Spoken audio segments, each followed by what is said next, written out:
Hi everyone, नमस्कार। कैसे हो आप लोग? आशा करता हूं कि आप अपना हेल्थ का ख्याल रख रहे होंगे और खुल के जी रहे होंगे और अपने नॉलेज को और बढ़ा रहे होंगे, राइट? आज आपके सामने मैं बहुत ही इंटरेस्टिंग टॉपिक और काफ़ी सारे ऐसे फैक्ट्स लेके आया हूं जो कि आपको हैरत नहीं बल्कि अमेज करेंगे। आप सोचते रह जाओगे कि भाई ये खबर कैसे आपसे छुपी रही। और सच में दोस्तों, अगर आप गूगल या कहीं भी इस न्यूज़ को खोजने जाओ, बहुत ही माइनर डिटेल्स में लिखा रहेगा, लेकिन किसी ने आज तक इस बात पे चर्चा नहीं की। ना ही कोई डिबेट, कॉन्फ्रेंस, मीटिंग या किसी भी सेमिनार्स या पॉलिटिकल डिस्कशन में इसकी बात उठी हो, या इंटरनेशनल कम्युनिटी में भी इसकी बात उठी हो।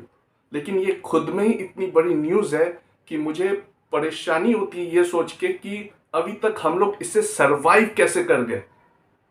ये बात कुछ 50 साल या 70 साल की है, जहां पे कुछ ऐसा बड़ा हादसा हो चुका था जो कि इंडिया सह नहीं सकता था। इंडिया के पास वो रिसोर्स नहीं थे जिससे वो अपने इंडियंस, अपने भारतवासियों के लिए वो रक्षा कवच दे सके। तो आइए जानते हैं वो राज की बात क्या है जिसे हमें छुपाया गया था। वो इतना ही क्लासिफाइड इंफॉर्मेशन था कि जिससे लोगों में वो कैओस ना क्रिएट हो जाए, इसलिए शायद इसी राज को राज ही रखा गया।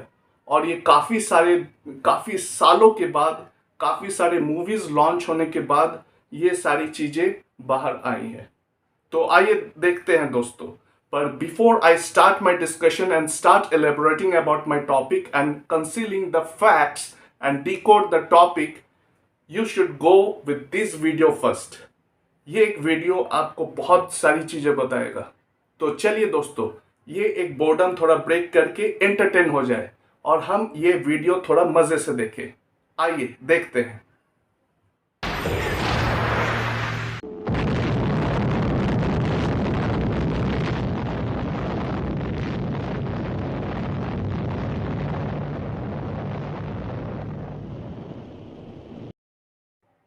तो देखा दोस्तों, कैसा रहा ये वीडियो?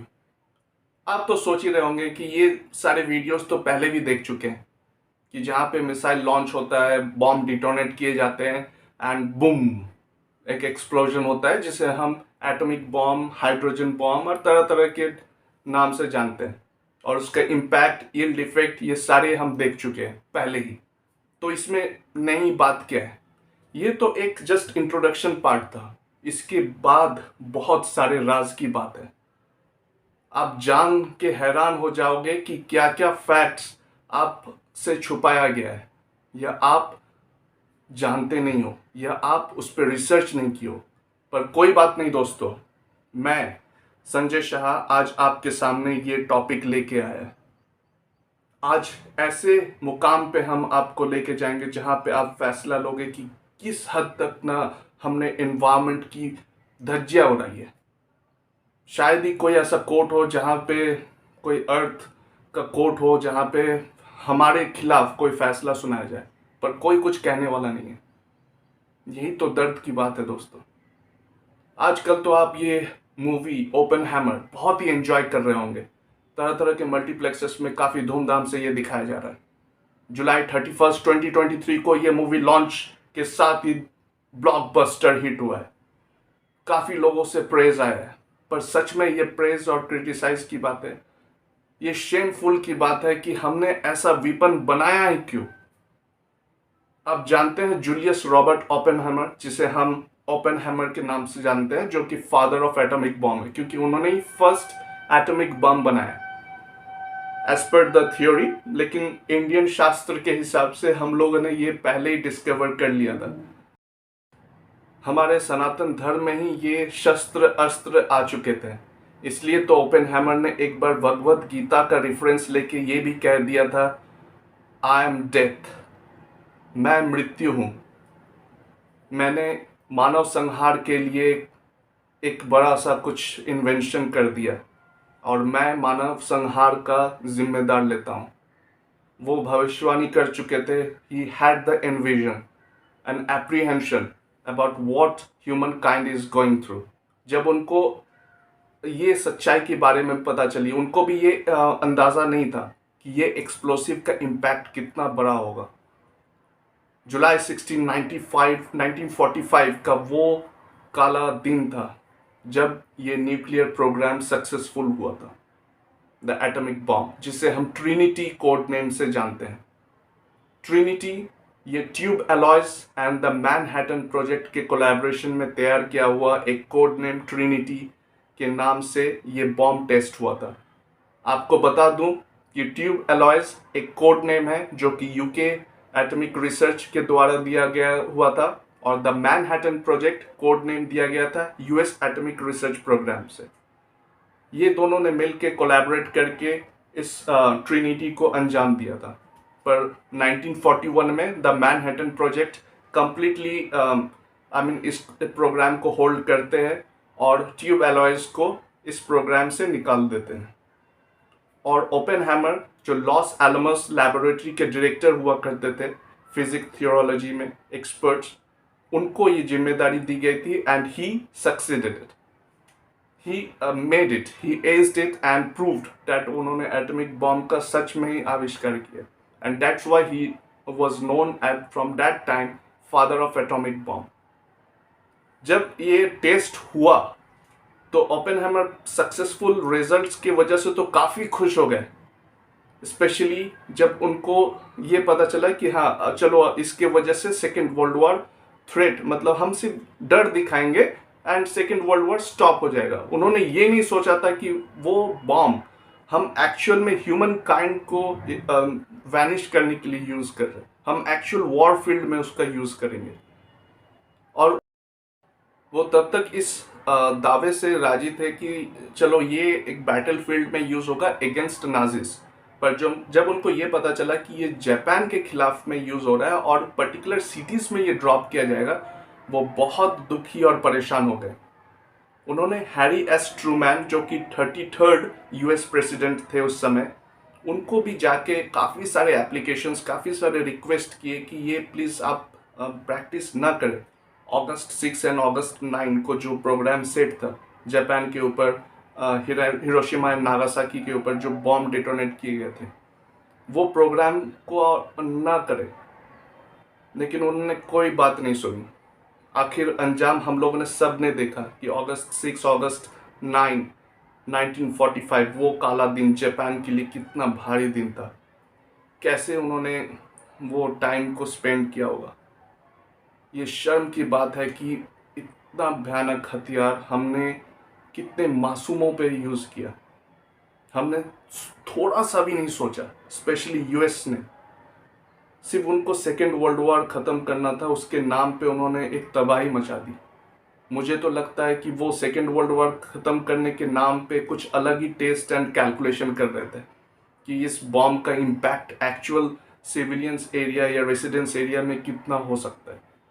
इसीलिए तो आज भी जो भी मिसाइल्स, जो भी nuke atoms, nuke explosives test किए जाते हैं, वो हिरोशिमा एंड नागासाकी को स्केल पे रख के किए जाते हैं कि उसका एंड इफेक्ट कितना था, और अभी के हमारे modified well designed and new versions के एटॉमिक बॉम्ब कितना यील्ड दे सकते हैं। That was really shameful incident what happened. उन्होंने अपने इस दुख का व्याख्या एल्बर्ट आइंस्टाइन से भी किया था, and they were fortunately contemporary at that time. Albert Einstein ने उनको एक बहुत ही राज की बात बताई थी, वो थी कि उन्होंने ऑलरेडी इसका कैलकुलेशन एंड फॉर्मूला निकाल लिया था, पर उन्होंने दुनिया के सामने इसको कभी जाहिर होने नहीं दिया, क्योंकि वो जानते थे कि वो अगर एलाइज, वो अगर सच का भी साथ देते हैं तो ये आगे चल के कितना घातक हो सकता है। क्योंकि हमारे पास अगर कोई एक चीज़ आती है जो कि बहुत ही नायाब, बहुत ही प्रीशियस हो, हम चाहेंगे उसको कि और बढ़ाए और उसको प्रोग्रेसिव करे और भी ज़्यादा डेवलप करे, जिससे दुनिया हमारे कदमों में हो, हम ही एक सुप्रीम पावर जैसे उठे और कोई भी ना रहे। शायद इसका ही देख के हमने कितनी ही तबाही मचा दी। आप जान के हैरान हो जाओगे दोस्तों कि 2000 अगर मैं इंग्लिश में बोलूँ, इससे 2056 न्यूक टेस्ट किए गए हैं अभी तक। लास्ट शायद 2017 में नॉर्थ कोरिया सिर्फ आप जानते ही हो कि उसने टेस्ट कर दिया था, एंड और उसकी वजह से 6.7 मैग्नीट्यूड अर्थक्वेक का झटका लगा था।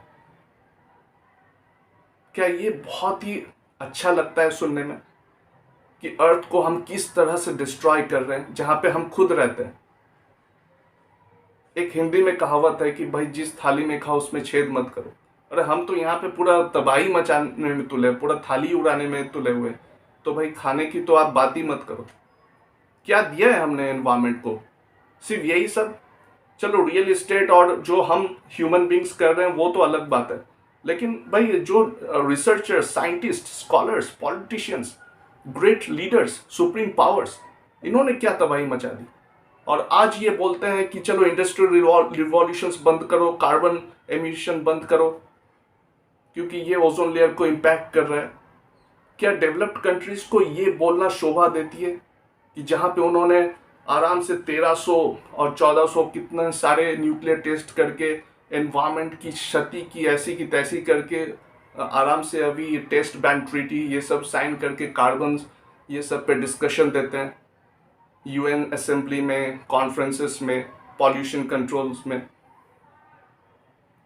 जिसमें तो आप समझो कि एटमॉस्फेरिक टेस्ट अच्छा, एटमॉस्फेयर टेस्ट और अंडरग्राउंड टेस्ट के मैं बारे में आपको डिफ्रेंशिएट कर देता हूँ। एटमॉस्फेयर टेस्ट जब हम बोलते हैं तब उसमें टेस्ट आता है, आप स्पेस पे टेस्ट कर रहे हो न्यूक को, हवा पे टेस्ट कर रहे हो, in the air, on the sea. जब बॉम्ब डिटोनेट होता है तो ऑन द सी के ऊपर ही आप उसको जमीन पे भी टच नहीं करने देते हो, altitude means on air, in the air में ही आप उसको डिटोनेट करते हो, ब्लास्ट करते हो। और एक अंडर सी किया जाता है। तो ये सारे एटमॉस्फेयर टेस्ट में आते हैं। और अंडरग्राउंड टेस्ट वो तो आप जानते ही हो, जिस तरह का माइनिंग होता है, हम एक अंडरग्राउंड खोदते हैं, वहां पे बॉम्ब को प्लेस करते हैं, डेटोनेट करते हैं टू रिड्यूस न्यूक्लियर फॉलआउट। लेकिन आप हैरान हो जाओगे, आप समझो कि एटॉमिक एक्सप्लोजन के बाद जो आफ्टरमैथ होता है वो तो एक ताज्जुब की बात है। आप इसके कैलकुलेशंस और जो एनालिस्ट रिपोर्ट्स आती है वो देख के हैरान हो जाओगे कि किस तरह से एनवायरनमेंट अभी तक बर्दाश्त कर रही है और कर चुकी है। 528 एटमॉस्फेरिक टेस्ट किए गए हैं दोस्तों। और मेजर यूएस प्लस यूएसएसआर, उस समय तो आप जानते ही होंगे कि कोल्ड वॉर का सीजन था। काफी दुनिया वालों को लग रहा था कि आज इस बार तो न्यूक्लियर वॉर होके ही रहेगा दोनों कंट्रीज में।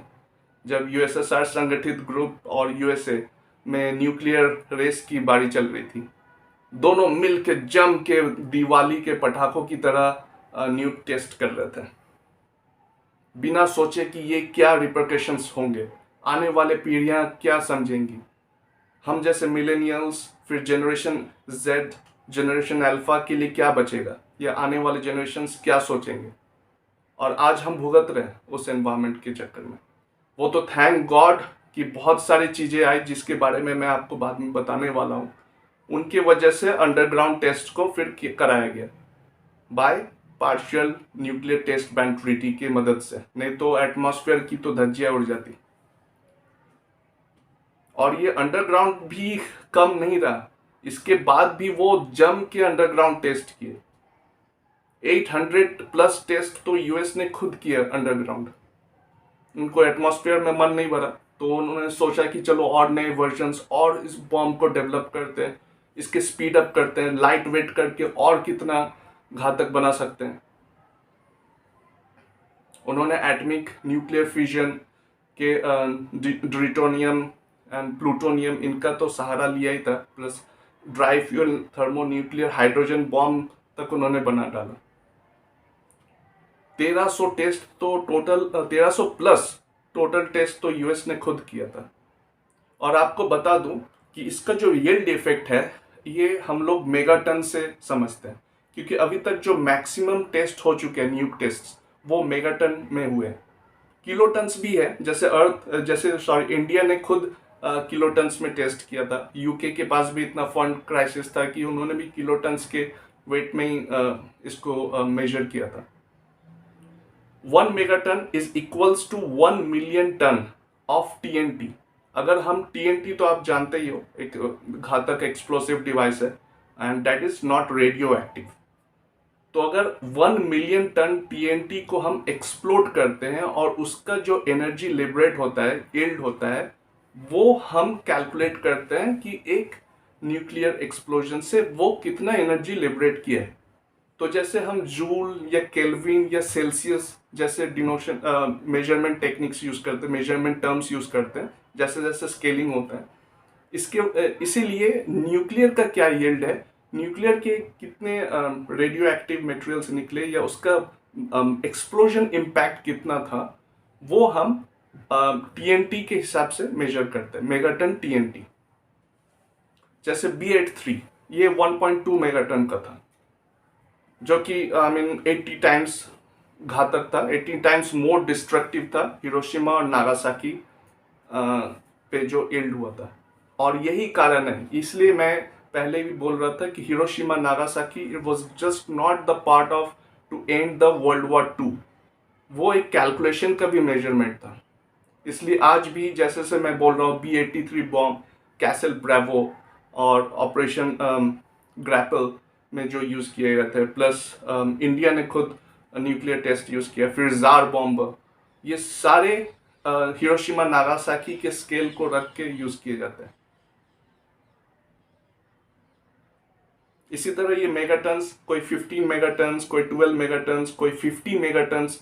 तो अभी तक का जो मैक्सिमम यूज हुआ है वो है 50 मेगाटन का। वो तो थैंक गॉड रशिया ने कुछ थोड़ी सी मर्सी कर दी हम पे, नहीं तो वो 100 मेगाटन तक का टेस्ट करने वाले थे। पता नहीं वो क्या सोच रहे थे कि आधा दुनिया को उड़ाना ही है। और वो तो आर्कटिक सी एरिया में एक आइलैंड पे टेस्ट किए थे, जो कि 800 किलोमीटर के जो विलेजेस थे दूर में, जहाँ एक्सप्लोसिव साइट्स से उनके शीशे तक उड़ गए। उनके घर के वहां पे एक बहुत बड़ा वेव झटका लगा, जहाँ पे उनके शीशे चकनाचूर हो गए। आप सोच सकते हो कि अगर 100 मेगाटन यूज करते तो शायद वो कंटेमिनेट हो जाते या लोग ही नहीं बचते जो बता सके। थैंक यू रशिया, एटलीस्ट थोड़ी सी तो मर्सी की है आपने। तो ये बात है। अभी जो मैं राज की बात बताने वाला हूं वो गौर से सुनिएगा। ये सारे तो मैंने एक्सप्लेनेशन दिया कि भाई क्या क्या हुआ था, कि ओपेनहाइमर को बाद में पछतावा हुआ कि भाई उन्होंने क्या आविष्कार कर दिया, और कितने बेवकूफ लोगों के हाथ में ये एटॉमिक बॉम्ब थमा दिया। जिसमें से एडवर्ड टेलर, जो उनके ही एक्स कलीग थे, उन्होंने अपने पागलपन की हद और पार कर दी जब उन्होंने एटम बॉम्ब की इस प्रक्रिया को और जारी रखा और घातक बनाने की कोशिश की। और इसके वजह से वो फादर ऑफ हाइड्रोजन बॉम्ब के नाम से जाने जाते हैं। And he didn't regret anything for that. वो इतना भी रिग्रेट नहीं किए थे जब लोग कंटेमिनेट होना शुरू हुए थे, जब लोग पे रेडियो एक्टिव स्टेन्स दिखे गए थे। उनको बोला, उन्होंने कहा कि ये सारे सैक्रिफाइस तो होते ही रहेंगे, ये सब कोलैटरल डैमेजेस है, डोंट वरी अबाउट इट। जो हमें आउटकम मिलने वाला है it's pretty much higher what we are going to sacrifice. तो उन्हें ह्यूमन लाइफ्स की जरा भी परवाह नहीं थी, एनवायरमेंट की जरा भी परवाह नहीं थी। उन्हें बस मेडल लेना था, एक स्कॉलर लेना था और अपने नाम से hydrogen, father of hydrogen bomb का एक तमगा लगाना था, एक ऑनर पाना था। Whereas opposite to that, Oppenheimer इतने डाउन टू अर्थ, इतने कर्टसी थे कि उन्होंने काफ़ी रिक्वेस्ट किया। इनफैक्ट हैरी एस ट्रूमैन, जो मैंने बताया 33rd यूएस प्रेसिडेंट, उन्होंने उनको दुत्कार के निकाल दिया। इनफैक्ट उन्होंने अपने सिक्योरिटी गार्ड्स को भी बोल दिया था कि I wouldn't like to see Oppenheimer in my office और anywhere in 100 meters distance, throw him out of the office. ऐसा उन्होंने उनके साथ बिहेवियर किया था। और प्लस टेस्टिंग ग्राफ्स तो आप देख ही रहे हैं कि टेस्टिंग ग्राफ्स किस तरह से दिखा रहे हैं कि किसने कितना टेस्ट किया और एनवायरनमेंट को कितनी ज़्यादा हार्मफुल और क्षति पहुंचाई है। जो राज की बात मैं बताने वाला हूं वो है operation Castle Bravo. Operation Castle Bravo is one of the proudest moment for US people, US politicians, जिन्होंने इसको अंजाम दिया। ऑपरेशन कैसल ब्रेवो एक ऑपरेशन का नाम था और उसमें कैसल ब्रेवो एक न्यूक टेस्ट किया गया था। इसमें काफी सारे न्यूक टेस्ट किए गए थे, जैसे कैसल यांकी, कैसल श्रिम्प, जो कि और भी ज्यादा घातक थे। पर कैसल ब्रेवो क्योंकि ये फर्स्ट न्यूक टेस्ट था, इसलिए इसे कैसल ब्रेवो के नाम से जाना जाता है। ऑपरेशन कैसल ब्रेवो को एक बहुत ही अच्छे आइलैंड पे कराया गया था कि जहाँ पे वो आइलैंड काफ़ी फेवरेबल था न्यूक टेस्ट के लिए। उतनी बात तक तो ठीक थी कि चलो हर कोई कंट्रीज, सभी कंट्रीज सोचती है कि वो सुप्रीम पावर बने, लेकिन इसके पीछे जो हुआ वो आप दिल दहलाने वाली बात है। 1946 से लेकर 1958 तक लोगों ने वहां पे कैंप, रिक्रिएशन क्लब, एक तरह का सिटी एस्टैब्लिश कर दिया था, क्योंकि उनको 1946 से 1958 तक रहना था उस आइलैंड में। और इस दौरान उन्होंने इतने सारे टेस्ट किए कि आप हैरान हो जाओगे। 67, यस दोस्तों, 67 न्यूक टेस्ट हुए थे उस दौरान 1947 टू 1958, जिसमें ऑपरेशन कैसल ब्रेवो में 27 टेस्ट हुए। और ऑपरेशन कैसल ब्रेवो जो उनका फर्स्ट प्रोग्राम हुआ उस समय अराउंड 1 मार्च 1954 में उन्होंने ऑपरेशन कैसल ब्रेवो को अंजाम दिया। मार्शल आइलैंड के बिकिनी एटॉल एक जगह पे उन्होंने इसको डिटोनेट किया। पहले कैलकुलेशन सेट था कि एनवायरमेंट फ्रेंडली होके वो 5 to 6 मेगाटन टीएनटी यील्ड का ही इफेक्ट यूज करेंगे, पर पता नहीं उन्होंने जितना बार भी टेस्ट किया उनके अंदाजे से 3 गुण 5 गुण ज्यादा यील्ड दिया। शायद वो एनवायरमेंट की वजह से अपने रिकॉर्ड में कुछ अलग दिखा रहे थे और आउटकम कुछ अलग निकल रहा था। 5 to 6 मेगाटन वाले यील्ड न्यूक टेस्ट को जब डेटोनेट किया गया तब विश्वास नहीं करोगे, I mean they wouldn't ever bear. उन्होंने एक डिस्टेंस रखा था जिसमें से सिविलियंस, सर्विसमैन, करीब 10 से 12 हजार यूएस सर्विसमैन और 2-3 हजार सिविलियंस को इन्वॉल्व किया था वहां पे on the sea, in the air, atmospheric test के लिए। जैसे वो डेटोनेट हुआ ऑपरेशन कैसल ब्रेवो,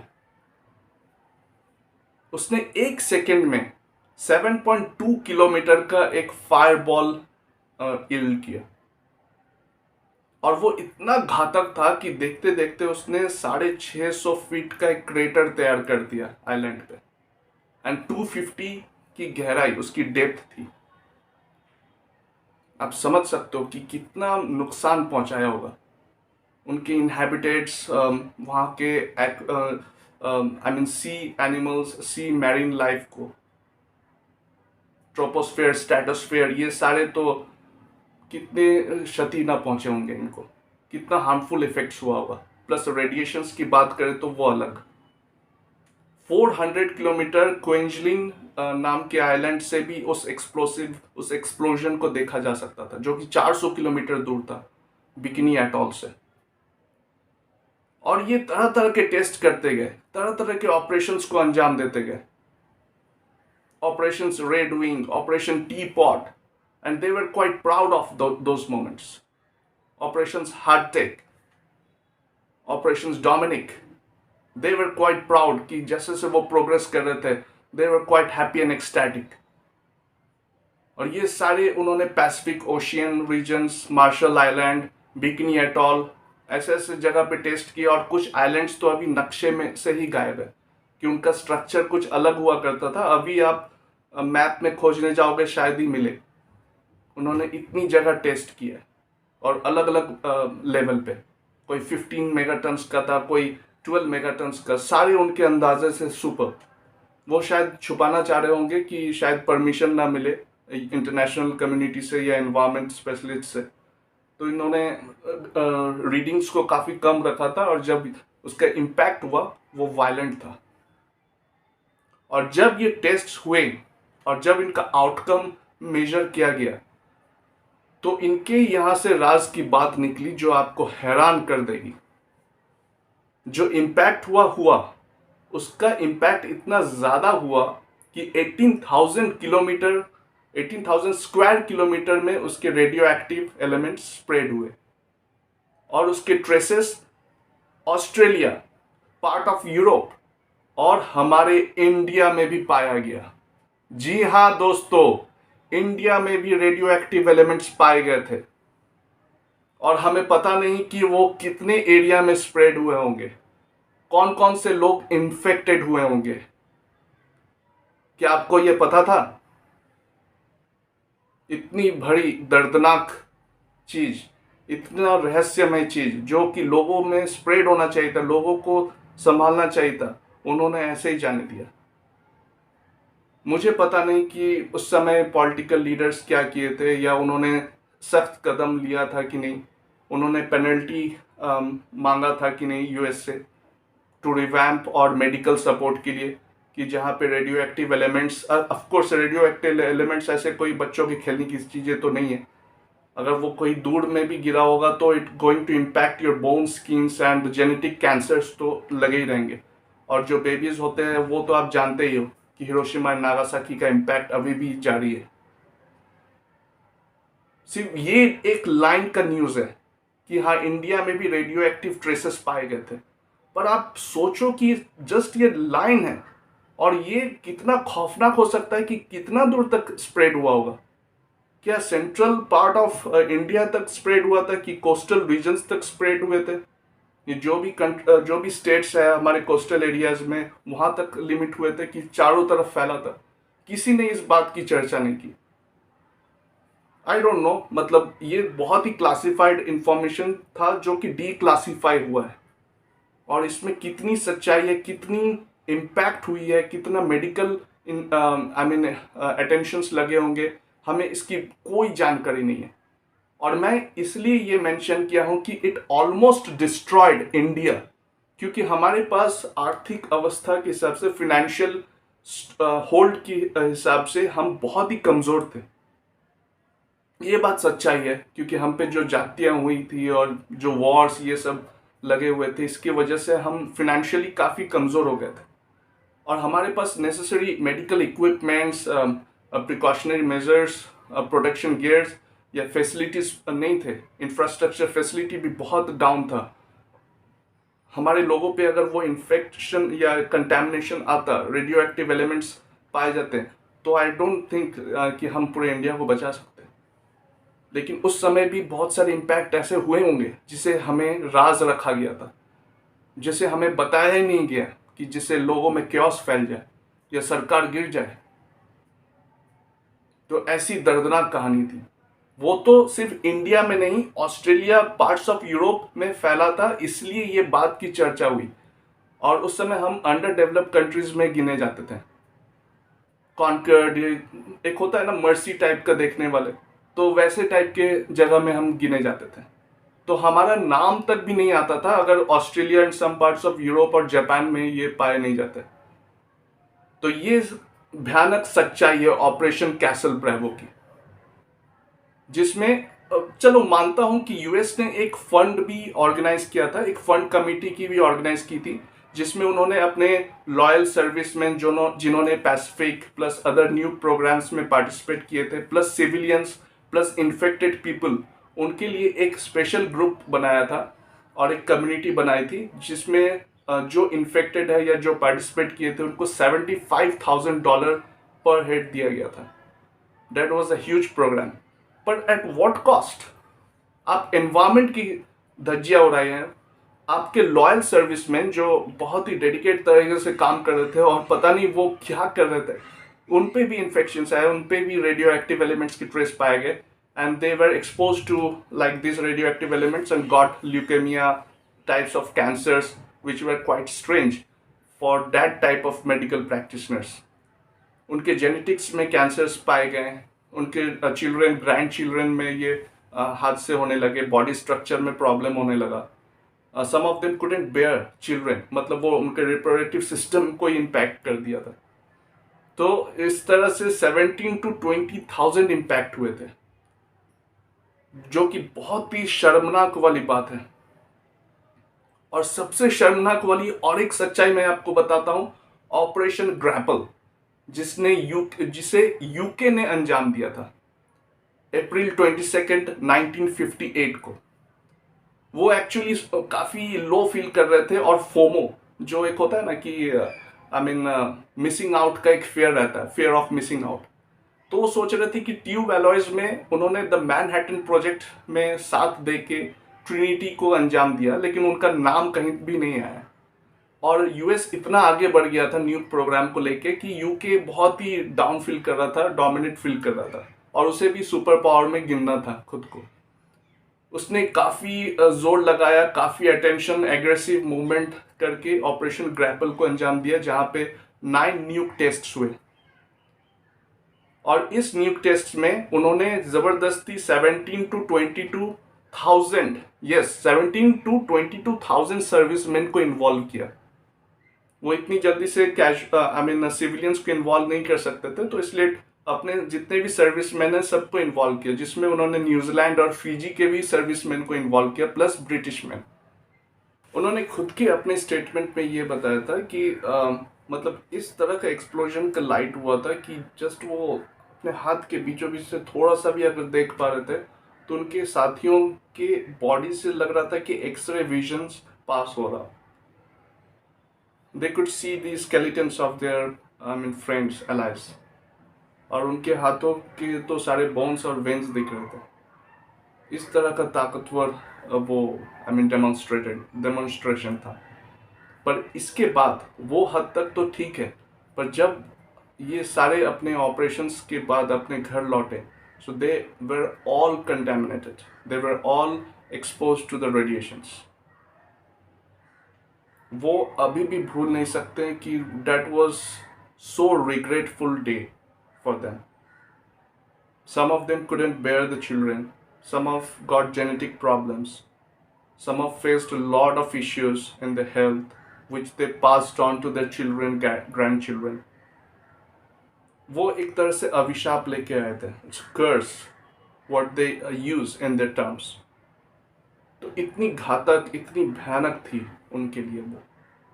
डेफिनेटली एक एनवायरनमेंट से आप खिलोगे तो कुछ रिपरकशंस और साइड इफेक्ट्स तो मिलेंगे ही। इंडिया, हमारा भारतवर्ष इसकी बहुत अच्छी से, इसके बारे में बहुत अच्छे से जानता है। हमारे सनातन धर्म में इसकी काफ़ी चर्चा हो चुकी है, और ऐसे अस्त्र शस्त्र काफ़ी पहले, बहुत साल पहले, कई युग पहले यूज़ किए जा चुके हैं। इसलिए हम इसके विनाशक तत्वों को जानते हैं, इसके साइड इफ़ेक्ट्स, इसके आउटकम को हम जानते हैं। पर thanks to this developed countries, इनके प्रेशर की वजह से, इनके थ्रेट की वजह से इंडिया भी कुछ कम नहीं गया, और इंडिया ने भी एटलीस्ट जो इनके खोई हुई शक्ति थी उसको पाई, by the help of Operation Smiling Buddha and Operation Shakti. इनके वजह से हमने बहुत ही अच्छे तरीके से अंडरग्राउंड टेस्ट करके न्यूक्लियर टेक्नोलॉजीज पे, न्यूक टेस्ट्स पे अपना कंट्रोल पाया, और एडवांस्ड लेवल पे भी लेके गए। Now we are also one of the powerful countries, we can even compete with anyone. पर इतने सारे एनवायरमेंट हैजर्ड्स को लेकर नहीं, हम भी एनवायरमेंट को बहुत ही सम्मान करते हैं, पूजते हैं, not like other developed countries. मानता हूँ कि चलो उन्होंने उसके बाद काफ़ी सारे रिहैबिलिटेशन प्रोग्राम्स लॉन्च किए, नेचर फ्रेंडली प्रोग्राम्स लॉन्च किए, but at what cost? Damage was already done. आप समझ सकते हो कि ये सारे ऑपरेशंस के बाद ये लोग तरह तरह के एटमॉस्फेरिक टेस्ट करते जा रहे थे, और साइड इफेक्ट्स तो इनको भुगतना ही था। स्ट्रॉन्टियम 90, मैं स्पेल कर दूँ, स्ट्रॉन्टियम 90 करके एक बहुत ही भयानक एलिमेंट देखा जा रहा था, स्पेशली उन माओ के लिए जो ब्रेस्ट फीडिंग करा रहे थे अपने बच्चों को। उनके बोन्स में ट्यूमर्स डेवलप हो रहे थे, एक तरह से बोन कैंसर आप बोल सकते हो, प्लस बच्चों पे भी इनका इम्पैक्ट हो रहा था। ये एक अननेसेसरी का कैल्शियम तैयार कर रहा था, और ये इतनी बुरी तरह से फैल रही थी कि लास्ट में इंटरनेशनल कम्युनिटीज़ को, पावरफुल कम्युनिटीज़ को स्टैंड लेना पड़ा, और 1963 में इन्होंने partial nuclear test ban treaty की घोषणा की, and they forcefully asked all the powerful countries to sign the agreement, not to test the nuke test, in atmosphere. How smart they played and how fool we are कि हम लोगों ने इसको accept भी कर लिया. I mean people, हम लोग इन द सेंस कि पीपल जो वहां पे थे. What was a joke? खैर ये कोई बात नहीं है, लेकिन जब वो अंडरग्राउंड टेस्ट हुआ तो वो तो और हैरान कर देने वाली बात थी. जब 800 से ज़्यादा 1300 प्लस कुछ अंडरग्राउंड टेस्ट हुए थे. इस तरह से पार्शियल टेस्ट बैंड ट्रीटी जो आपको मैंने समझाया था कि एटमॉस्फेयर में टेस्ट नहीं होके अब अंडरग्राउंड में टेस्ट होता था. तो अंडरग्राउंड में भी टेस्ट होता तो भाई वो भी तो कंटेमिनेट ही कर रहा है ना. वो भी तो अंडरग्राउंड सॉइल कितने सारे आई मीन फर्टाइल सॉइल को वो कंटेमिनेट कर रहा है. जहाँ से वेजिटेबल्स या फूड ग्रेन्स, जहाँ पे पैडी फील्ड्स है, जहाँ पे फर्टिलाइज होते हैं, जहाँ पे इरिगेशंस होते हैं, वो भी धीरे धीरे कंटेमिनेट होंगे. अंडरग्राउंड वाटर कंटेमिनेट होगा. आप अर्थ के प्रियम्बल्स को डिस्ट्रॉय कर रहे हो, स्ट्रक्चर को डिस्ट्रॉय कर रहे हो. ये कहाँ तक बर्दाश्त किया जा सकता है. आप अर्थ का एंड्योरेंस लेवल टेस्ट करने में तुले हो. And when nature will backfire, क्या आप उसको सह कर पाओगे? Then we start giving the blame games to everyone. We start blaming and berating people who are responsible. तो इससे अच्छा है कि हमने ये फंड जो ये इन्वेस्टमेंट किए गए थे, ये हम कुछ अच्छे काम के लिए लगा सकते थे, राइट? आप जानते हो कि इसका एक न्यूक्लियर टेस्ट कितना कॉस्टली रहता है. जब फर्स्ट टेस्ट किया गया था जुलाई 16 1945 में, वहाँ पे करीब 1 लाख लोगों को एम्प्लॉय किया गया था फॉर दैट टेस्ट प्रोग्राम, जो 2-3 साल के लिए चला था. वो $2 बिलियन का इन्वेस्टमेंट था, आई मीन एक्सपेंसेस था. $2 बिलियन आज के जनरेशन में जाके वो कैलकुलेट होता है somewhere around $24 billion. It's 12 times. चलो वो मानता हूँ कि काफ़ी सारे लोगों को डिप्लॉय किया गया था, उसमें बहुत पावरफुल एटमिक यूज़ किए गए थे और उनका फर्स्ट प्रोग्राम था, तो एक्सपेंसेस भी कुछ ज़्यादा हुए होंगे. इनको अगर कम किया जाए और ये 2056 न्यूक्लियर टेस्ट के ऊपर अगर कैलकुलेट किया जाए तो ये पूरा निकल के आता है somewhere around 30 to 40,000, I mean 30 to 40 billion thousand. If I'm not getting wrong, it's a 30 to 40,000 billion dollar का इन्वेस्टमेंट है. और sorry for the word investment, ये जस्ट अभी के तरीके से ये वर्ड आ गया. इट वाज द एक्सपेंस जिसका कोई रिटर्न नहीं है. न ही हमने वो न्यूक कोई एलियन वर्ल्ड को खत्म करने के लिए यूज किया हो या जिससे हमें थ्रेट था. सिर्फ डराने के लिए, धमकाने के लिए और फ्यूचर थ्रेट से और संभलने के लिए हमने इस प्रोग्राम को और बढ़ाते गए. कंट्रीज इसको और प्रोमोट करते गई, एडवोकेट करते गई इस प्रोग्राम को to be the super power. लेकिन at what cost? At your civilians cost, जो टैक्स पेयर्स है. आप समझ सक रहे हो 30 to 40,000 बिलियन डॉलर का जो एक्सपेंसेस हुआ है इस प्रोजेक्ट पे. It's all defence expenses. तो इसके रिटर्न तो आप एक्सपेक्ट ही मत करो. इससे तो आप अभी समझ सको कि दुनिया भर की सारी गरीबी निकल जाती. फिनेंशियल क्राइसिस, जो बैंक डिसॉल्व हो रहे हैं, जितने डेस्टिट्यूट एंड पुअर पीपल है जिनको एक वक्त का खाना नसीब नहीं होता है, ये सारी चीज़ें रहती नहीं. प्लस एनवायरमेंट का जो भला होता है वो तो अलग. एटलीस्ट उसके लिए हम लोग बहुत ही शुक्रगुजार रहते हैं. You would have been quite grateful for those people who took that decision कि चलो न्यूक्लियर प्रोग्राम्स नहीं करते but to invest in the environment. तो 1 मेगाटन की जो TNT का यील्ड है, जो हम मेजर करते हैं ऑफ 1 न्यूक टेस्ट का, 1 मेगाटन ऑफ TNT का जो यील्ड है वो मिलियन डिग्री सेल्सियस का टेम्परेचर रिलीज करता है. And that is equals to 4 to 5 times of sun's core temperature. अपने सूर्य देवता है ना, तो सूर्य देवता का जो कोर टेम्परेचर है उसके 4 से 5 गुना आप कर दो. उतना टेम्परेचर रिलीज करता है 1 मेगाटन ऑफ TNT एक्सप्लोजन। और ये तो खैर न्यूक्लियर बॉम्ब की बात कर रहे हैं हम लोग, जहाँ पे 1 मेगाटन तो डेफिनेटली यूज नहीं हुआ था। हमेशा से 12, 5, 6, 15, 50 मेगाटन तक यूज हुआ था। और जार बॉम्बा जो कि बहुत ज्यादा डिस्ट्रक्टिव था, रशिया को तो जस्ट प्रूव करना था कि वो और सुपर पावर है। उन्होंने जानबूझ के 100 मेगाटन का जार बॉम्बा बनाया था, आप विश्वास नहीं करोगे। पर थैंक्स टू उनके पास वो और गियर्स रिक्वायर्ड इंफ्रास्ट्रक्चर नहीं था कि जिससे वो अच्छी तरीके से उसको जाके लॉन्च करके एंड आ सके। That was one sided and suicidal mission किसी के लिए होता, और उसके लिए उसको बहुत ज़्यादा कंडेम्ड और क्रिटिसाइज झेलना पड़ता, वो अलग। तो उसने 100 क्या किया, 100 मेगाटन से 50 मेगाटन तक ट्रांसफर कर दिया, उसको फिर से रिफैब्रिकेट किया, रीडिजाइन करके 50 मेगाटन तक लेके आए। And that was enough. वो डिजास्टर था जो कि मैंने पहले ही बताया कि उसने 8 to 9 किलोमीटर का एक फायर वॉल बनाया था, एक फायर बॉल बना के इतना जोर की तबाही की थी कि मतलब आसपास के एरिया, मतलब 400 to 500 to 800 किलोमीटर्स के जो विलेजेस थे नॉर्वे साइड में, आर्कटिक साइड में, उनके घर के शीशे तक चकनाचूर हो गए। वो तो खैर बहुत ज़्यादा कंटेमिनेशन नहीं था, न्यूक्लियर फॉल आउट ज़्यादा नहीं हुआ, वो pure dry fuel thermonuclear hydrogen bomb था, या कम्प्लीटली हाइड्रोजन यील्ड किया था उसने, इसलिए न्यूक्लियर फॉल आउट से बच गए, नहीं तो बहुत सारे एरिया कंटेमिनेट हो सकते थे, got could be exposed of radio active. तो उसने 20,000 टाइम्स सन का कोर टेम्परेचर का यील्ड का टेम्परेचर रिलीज किया था, 20,000 टाइम्स। आप समझ सक रहे हो कि मतलब वहाँ पे आसपास चीज़ें गल क्यों, मतलब आई मीन वाटर वेपराइज होके या पृथ्वी नष्ट क्यों नहीं हो गया, यही ताज्जुब की बात है।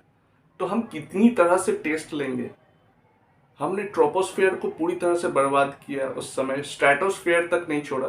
और ये जार बॉम्बा ने तो आयनोस्फेयर तक भी अपना दबदबा बनाया। इसे 13,000 एल्टीट्यूड में डेटोनेट किया गया था and it was released from 64,000 altitude by plane. इसको हवा में डिटोनेट किया गया था so that it won't impact the soil और अर्थ।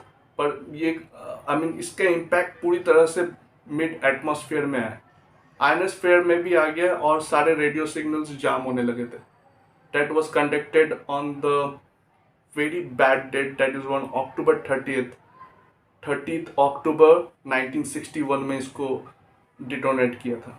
And for that the country was highly criticized, condemned, and in fact was asked in the court by the international communities कि उन्होंने ऐसा प्रशिक्षण मंच, ऐसा प्रक्षेपास्त्र क्यों किया, ऐसा डिटोनेट क्यों किया जो कि इतना हैजर्डस था। ट्रोपोस्फियर पे तो इसके dust, debris, radio active elements चारों तरफ स्प्रेड हो गए थे।